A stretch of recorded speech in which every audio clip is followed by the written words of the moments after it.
今天来开箱。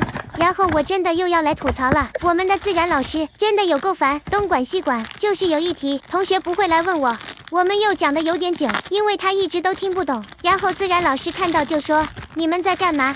然后我就说我在教同学，他就说他不会，就叫他问老师啊，真的很无语，实在是有够烦。每次上午的课在第一节都迟到，然后还要求我们迟到要说报告。